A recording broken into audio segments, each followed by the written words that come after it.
दोस्तों नमस्कार। आज के इस वीडियो में हम बात करने वाले हैं पाकिस्तान में जो पूर्व प्रधानमंत्री थे उनके नवाज शरीफ, उनका एक बयान जो है वो बहुत ही वायरल हो रहा है। क्या जयशंकर साहब के जाने के बाद जो पाकिस्तान की तरफ से जो पॉजिटिव बातें सामने आ रही है, आज के इस वीडियो में हम इसी मुद्दे पे चर्चा करने वाले हैं। क्योंकि जो शहबाज शरीफ भारत और पाकिस्तान के जो रिश्ते हैं उनको ख़राब करने में महत्वपूर्ण भूमिका निभाई थी, वही नवाज शरीफ आज भारत और पाकिस्तान के बीच अच्छे रिलेशन कैसे बने, इसको लेकर बहुत सारी बातें उन्होंने कही है। तो आज हम लोग इसी पे चर्चा करेंगे। देखिए दोस्तों, अगर आपने अभी तक मेरे चैनल को सब्सक्राइब नहीं किया है तो सब्सक्राइब कर लीजिए और बेल आइकन को ज़रूर दबा दीजिए और अपने दोस्तों के साथ इस वीडियो को शेयर करना ना भूलें। तो चलिए दोस्तों, शुरू करते हैं आज का वीडियो। देखिए दोस्तों, पिछली वीडियो में हमने बताया था कि कैसे जयशंकर साहब की जो ये यात्रा है वो बहुत ही महत्वपूर्ण होने वाली है। पाकिस्तान की जो एससीओ समिट के लिए उनकी जो यात्रा हुई थी उसके बारे में पिछले वीडियो में हमने ये बताया था। लेकिन अब जब जयशंकर साहब जब पाकिस्तान से वापस आ गए हैं तो नवाज शरीफ जो है वहाँ के जो पूर्व प्रधानमंत्री हैं, या कहें तो अभी जो वहाँ के वर्तमान प्रधानमंत्री है शहबाज शरीफ, उनसे भी ज़्यादा पावरफुल अभी वो मतलब कि नवाज शरीफ अभी वहाँ पे हैं। तो उनका जो बयान है वो काफ़ी मायनों में अलग है और बहुत ही पॉजिटिव भी है। उनका कहना है कि भारत को पिछली सारी बातें भूल करके पाकिस्तान के साथ जो रिलेशन है उसको एस्टैब्लिश करना चाहिए और पाकिस्तान और भारत के संबंध कैसे बेहतर हो इस पर पुनर्विचार करना चाहिए। उन्होंने डायरेक्ट प्रधानमंत्री नरेंद्र मोदी से भी अपील की है कि आप पिछली बातों को भूल जाइए। जिस तरह आपने 2015 में मेरे जन्मदिन के अवसर पर मेरे घर पधारे थे, जब इसको पूरे विश्व में एक पॉजिटिव मैसेज के तौर पर देखा गया था कि शायद भारत और पाकिस्तान के जो रिश्ते हैं वो फिर से ठीक हो जाए, उसी प्रकार जो शहबाज शरीफ है वो चाहते हैं कि फिर से भारत और पाकिस्तान के जो रिलेशन है वो नॉर्मलाइज हो जाए। तो क्या दोस्तों ये संभव है कि वहाँ पे जो आर्मी रूल है, या कहे तो आर्मी की जो सरकार पे पकड़ है, क्या आर्मी चाहती है कि ऐसा हो?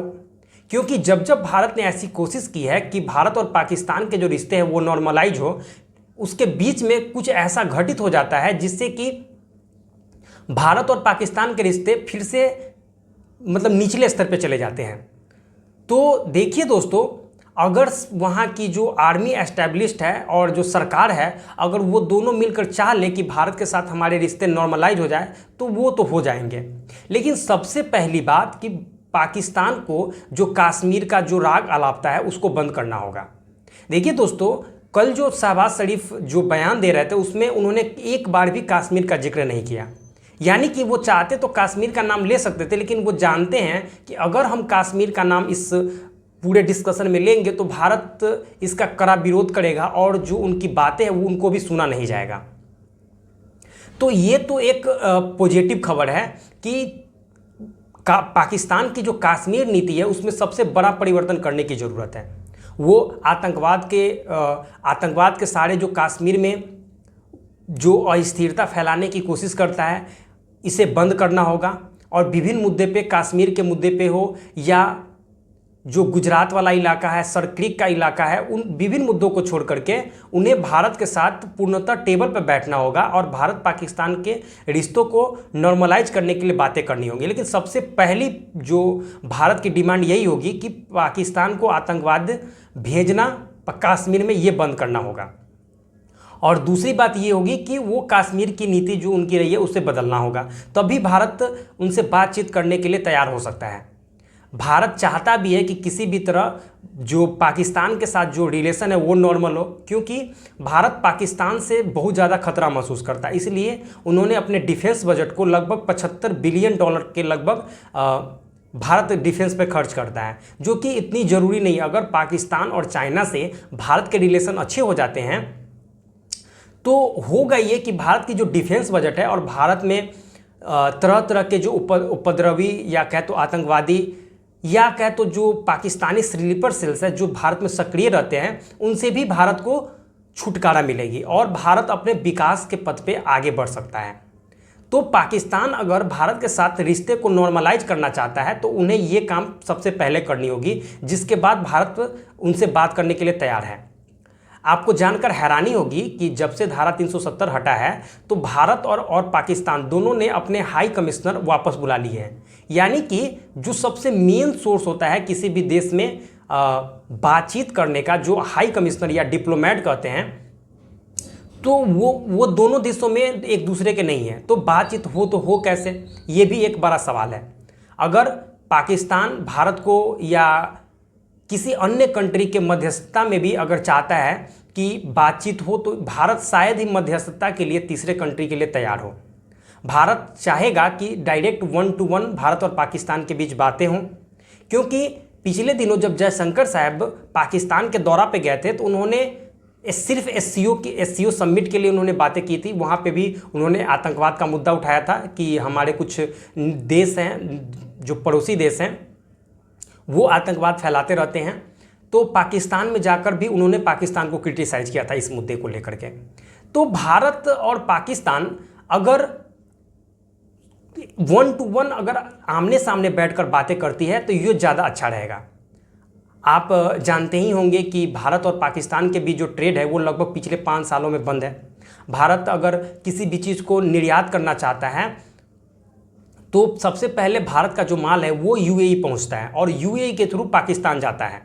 अगर मान लीजिए डायरेक्ट भारत और पाकिस्तान के बीच बॉर्डर है, अगर डायरेक्ट ट्रेड होगा तो दोनों देशों को इससे फ़ायदा हो सकता है और एक दूसरे के यहाँ पे आना जाना और दोनों देशों के जो लोग हैं उनसे जो कनेक्शन बनेगा और जो कनेक्ट बनेगा, ये दोनों देशों के लिए बहुत ही महत्वपूर्ण होने वाला है।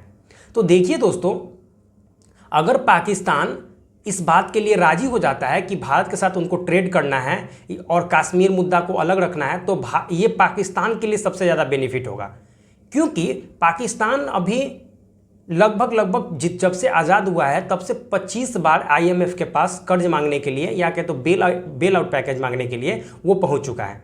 लेकिन भारत मात्र एक बार 1991 में वे फेस किए थे और उसके बाद से उन्होंने कभी भी आईएमएफ के पास हाथ नहीं फैलाया है। वही पाकिस्तान अभी भी इस तरह से जाल में फंसा हुआ है, कर्ज की जाल में, कि वो उससे निकल नहीं पा रहा है। अगर वो भारत के साथ ट्रेड करे तो उनको 140 बिलियन लोगों का जो मार्केट है वो प्राप्त हो सकता है।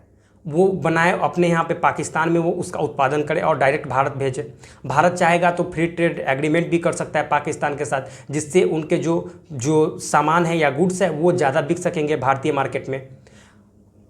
आज से लगभग 75 साल पहले हम लोग का तो दोनों देश एक ही था, तो भारत इस पर भी सोच विचार करने को तैयार है। लेकिन पाकिस्तान की जो देखिए जो नीति रही है, अगर भारत और पाकिस्तान एक बार भी अगर डायलॉग कर ले तो हो सकता है कि अगले कुछ दिनों में या कहे तो कुछ महीनों में एक बार आतंकवादी हमला हो ही जाता है। ये भारत ने पिछले कई बार से देखा है।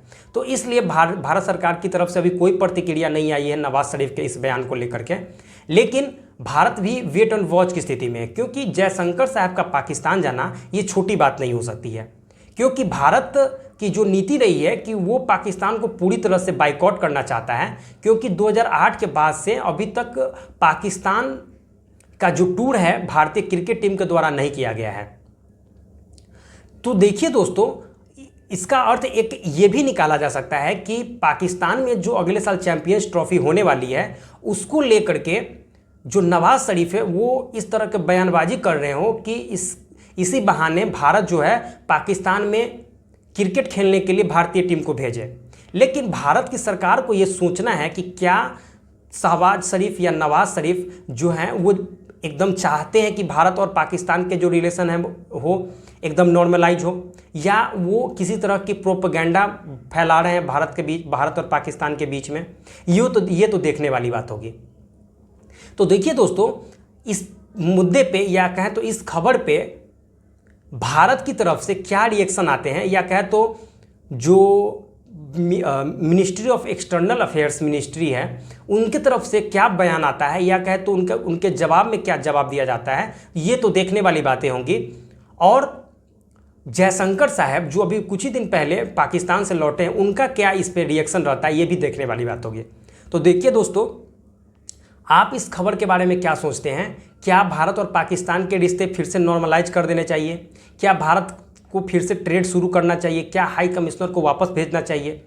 तो ये आप हमें कमेंट बॉक्स में बताइए कि आप इस मुद्दे के बारे में क्या सोचते हैं। देखिए दोस्तों, अब एक बार मैं फिर से कह रहा हूं कि अगर आपने अभी तक मेरे चैनल को सब्सक्राइब नहीं किया तो सब्सक्राइब कर लीजिए और बेल आइकन को जरूर दबा दीजिएगा।